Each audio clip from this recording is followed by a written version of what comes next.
नमस्कार। आज की इस बेतहासा भागदौड़ भरी जिंदगी में सुकून के दो पल खोजना सच में नामुमकिन सा लगता है। इसीलिए आज के इस खास विश्लेषण में हम प्राचीन ज्ञान के खजाने से एक बेहद दिलचस्प विषय निकाल कर लाए हैं। हम बात कर रहे हैं ब्रह्म मुहूर्त की। जी हाँ, सुबह 3:40 बजे उठने की वो प्राचीन और शक्तिशाली विधि जिसे अब हमारी आज की थकान भरी दिनचर्या से जोड़कर देखा जा रहा है। तो चलिए आज के सफ़र का एक क्विक रोड मैप देख लेते हैं। हम 3:40 AM के गहरे रहस्य से शुरुआत करेंगे, फिर विज्ञान और प्राचीन ज्ञान का एक अद्भुत संगम देखेंगे। इसके बाद जल्दी उठने के 6 रहस्य, एक बहुत ही प्रैक्टिकल 7 दिन का ट्रांजिशन प्लान और अंत में 21 दिन के स्थायी संकल्प पर बात करेंगे। शुरुआत करते हैं हमारे पहले भाग से, 3:40 AM का रहस्य और रात का अंतिम चरण। स्रोत के मुताबिक ये रात का बिल्कुल आखिरी पहर होता है और यहीं से निकलकर आती है ब्रह्म मुहूर्त की अवधारणा, यानी ठीक सुबह के 4:40 का समय। हमारे प्राचीन ऋषियों ने इसे अल्टीमेट क्लैरिटी यानी अत्यधिक स्पष्टता और आध्यात्मिक शक्ति का समय माना है। ऐसा कहा जाता है कि जो भी व्यक्ति इस विशिष्ट समय पर जागता है, उसके भीतर एक असाधारण और बहुत ही गहरा बदलाव आना शुरू हो जाता है।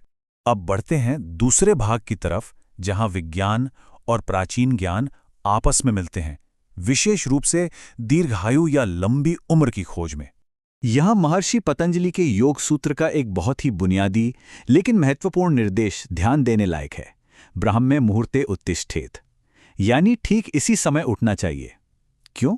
क्योंकि माना जाता है कि इस दौरान शरीर में बड़े पैमाने पर सेल्यूलर रिपेयर मतलब कोशिकाओं की मरम्मत का काम होता है और इसी वजह से उम्र बढ़ने की प्रक्रिया काफी धीमी हो जाती है। और हैरानी की बात देखिए कि ये प्राचीन दावे आधुनिक विज्ञान से कितने ज्यादा मिलते जुलते हैं। जहां प्राचीन अथर्ववेद कहता था कि इस अभ्यास से इंसान पूरे 108 वर्ष का जीवन जी सकता है, वहीं आधुनिक विज्ञान का भी ये मानना है कि जो लोग जल्दी उठते हैं वो अपनी कुल जीवन प्रत्याशा में 7 साल तक जोड़ सकते हैं, मतलब पूरे 7 साल का इजाफा। चलिए अब आते हैं तीसरे भाग पर, जल्दी उठने के 6 रहस्य और 3:40 AM के अचूक लाभ। स्रोत में स्पष्ट रूप से उन 6 गहरे फायदों का जिक्र है जिन्हें इस रूटीन को अपनाकर हासिल किया जा सकता है। ये हैं समय और बढ़ती उम्र पर विजय, त्रिगुणों पर नियंत्रण, आज्ञा चक्र का जागरण, नाड़ियों की शुद्धि, इच्छा शक्ति का चरम पर होना और ईश्वरीय कृपा प्राप्त करना। ये शारीरिक और मानसिक शांति का एक बेहतरीन पैकेज है।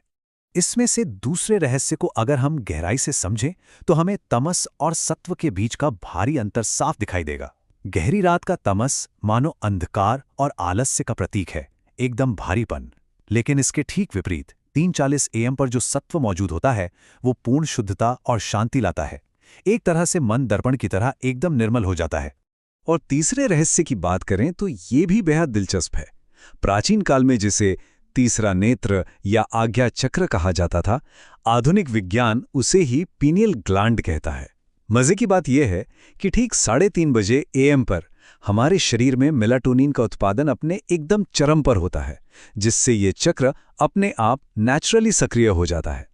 चौथे रहस्य में एक बहुत ही हैरान करने वाला आंकड़ा सामने आता है, 72,000।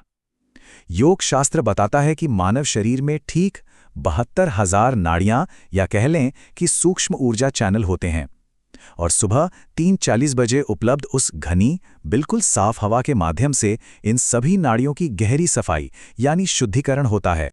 और जहां तक 5वें और 6ठे रहस्य का सवाल है, तो ऐसा माना जाता है कि इस समय जागने वाले लोग सीधे तौर पर ब्रह्मा, विष्णु और महाकाल की सर्वोच्च ब्रह्मांडीय शक्तियों यानी सृजन, पालन और परिवर्तन के साथ अलाइन हो जाते हैं। इस वक्त इच्छा शक्ति अपने चरम पर होती है और इन ईश्वरीय शक्तियों का आशीर्वाद सीधे प्राप्त होता है। अब आते हैं भाग 4 पर, 7 दिन का ट्रांजिशन प्लान।